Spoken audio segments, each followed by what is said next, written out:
Vous écoutez le Flash Actu, issu de l'épisode S1002 du podcast Faut pas pousser les ISO, diffusé le jeudi 13 mars 2025.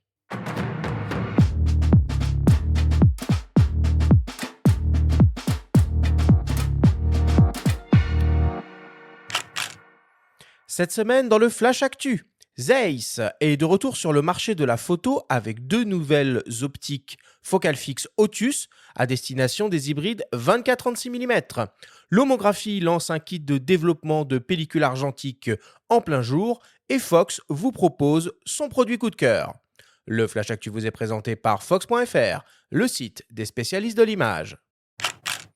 Zeiss est un constructeur d'optique allemand qui n'a pas fait parler de lui dans l'univers de la photo depuis longtemps. Le constructeur ressuscite les Otus, des focales fixes à mise au point manuelle haut de gamme ultra lumineuses en version hybride 24-36 mm pour les boîtiers Canon, Nikon et Sony. Les Otus ML 85 mm f1.4 Sonar et 50 mm f1.4 Distagon rétrofocus sont des objectifs 100% manuels qui offrent, selon les dires de Zeiss, une qualité optique hors norme. Piqué très élevé et homogène dès la plus grande ouverture, micro-contraste exceptionnel, restitution des couleurs naturelles, bokeh signature. Elle dispose d'une bague de mise au point particulièrement précise avec une longue course et agréable à utiliser avec une parfaite fluidité. La bague de diaphragme peut être crantée ou continue pour un usage vidéo. Zeiss considère que la mise au point manuelle sur ces optiques est un parti pris plutôt qu'une contrainte pour les photographes.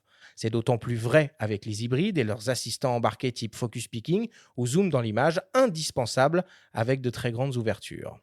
Ils seront disponibles courant 2025. Les prix connus aux États-Unis sont de 3 000 $ pour le 85 mm et 2 500 $ pour le 50 mm. L'homographie, connue pour ses boîtiers argentiques en plastique, ses optiques à effet ou encore ses pellicules, lance le Daylight Developing Tank 35 mm. Il s'agit d'un kit qui permet de développer ces pellicules argentiques. La particularité du système est qu'il permet le chargement de la pellicule sur la spire en plein jour. Une véritable révolution pour toutes les personnes qui ont déjà utilisé un système à cuve conventionnel type Patterson. Le kit contient donc une petite cuve, une spire 35 mm, un outil pour accéder à la languette de la pellicule et le fameux système de chargement en plein jour. Reste plus qu'à disposer de la chimie nécessaire au développement d'une pellicule, à minima un révélateur, un bain d'arrêt et un fixateur pour un négatif noir et blanc. Le Daylight Developing Tank 35 mm est proposé au prix de 75 €. Et pour terminer cette semaine, on vous propose le coup de cœur Fox et on écoute Baptiste Soto, le directeur commercial de Fox Distri, nous parler du Nikon P1100. Un produit sur lequel j'avais beaucoup envie d'échanger parce que il y a des produits parfois dont on ne parle pas assez.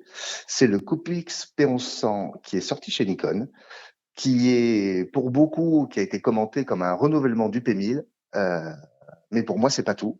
C'est qu'on est sur un marché sur lequel les bridge experts ont quasiment disparu et on a la chance d'avoir un constructeur qui se donne la peine de ressortir un produit amélioré et qui du coup apporte des possibilités pour le consommateur qu'aucun autre produit sur le marché apporte. Donc on se retrouve avec un produit qui a une caractéristique absolument exceptionnelle, qui est son zoom, qui est un zoom complètement incroyable, inimaginable dans tous les autres domaines, puisqu'on est sur un zoom 125 fois qui va de 24 mm à 3000 mm.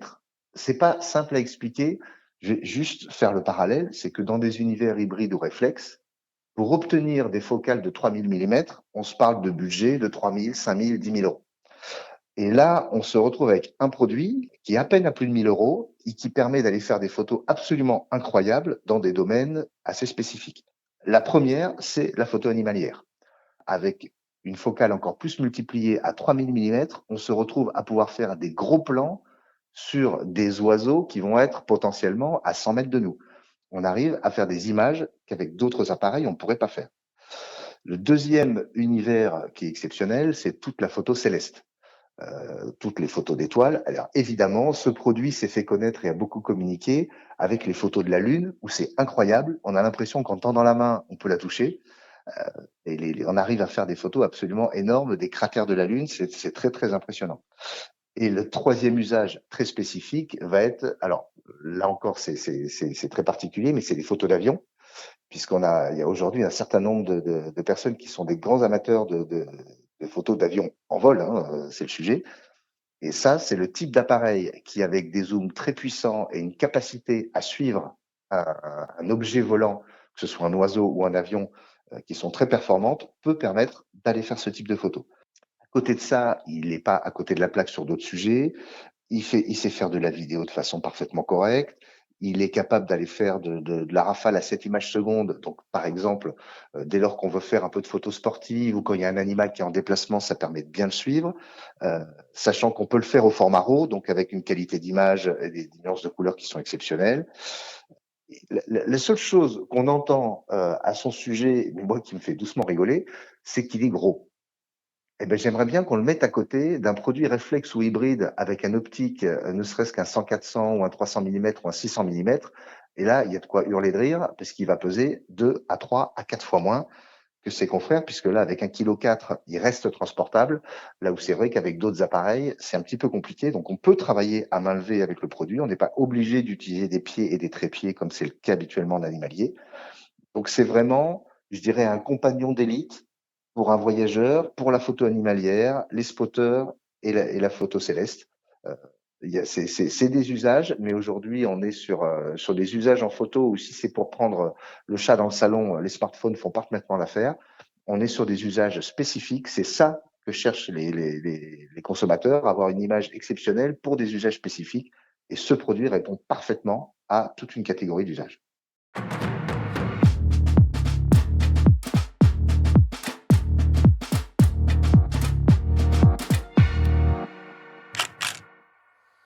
Bon, voilà pour l'actualité cette semaine. Je pense, Benjamin, que nous en avons enfin terminé avec le long et fastidieux inventaire de toutes les nouveautés qui ont vu le jour depuis le début de cette année 2025. C'est notre faute, hein. On n'a qu'à pas faire une pause aussi longue. Faut assumer. Moi, je reviens 2 secondes là sur le petit kit argentique de développement que je trouve très cool, proposé par Lomographie. Pauline, toi, tu fais un peu encore de photos argentiques ou tu en as fait? Ah, j'ai commencé par ça vraiment. Ça fait bien longtemps que je j'y ai pas touché, mais parce que maintenant, dans les besoins que j'ai moi de réponse, à mes Oui, clients, bah, ce évidemment. serait impossible. Ouais, Mais ouais. c'était tellement bien, j'en parle avec beaucoup de nostalgie parce que j'ai commencé avec ça et j'adorais. Tu faisais le développement toi-même? Ouais, ouais, ouais, j'avais mon petit labo dans le sous-sol, Bon, bah, ça doit te parler encore. Un ah ouais, à truc où tu fond, peux charger en plein jour, à fond, non mais c'est quand franchement, même trop cool, quoi. Tu mmh, peux le prendre avec toi, hein, sur les stades, le faire en à ouais. côté. Bon, après, c'est un petit problème de logistique. Faut juste porter tout ça.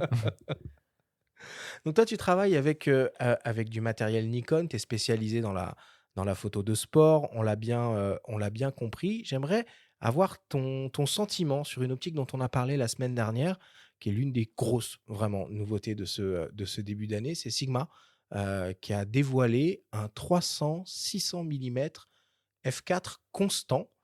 Alors, il n'est pas proposé en monture Nikon, mais comment tu le sens, une plage de focale comme ça, avec ce genre d'ouverture? Est-ce que c'est un type d'objectif qui pourrait te plaire?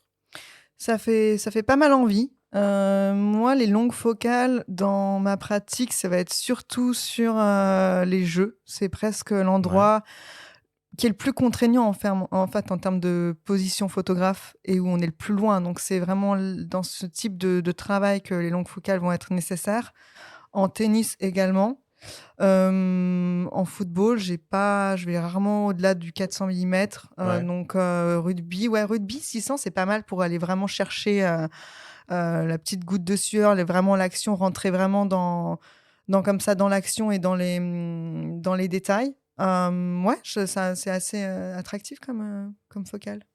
Et puis pour rebondir sur Sigma, on peut saluer l'interview de nos confrères de Phototrend qui ont Mmh. fait une très très bonne interview de Katsuto Yamaki, le PDG de Sigma, qui a annoncé plusieurs choses, notamment son intérêt pour le système JFX de Fuji, Mais les non. systèmes grand format, sans Oh! dévoiler de projet à court terme, puisque bon, il y a rien de concret, mais en tout cas, il y a un intérêt.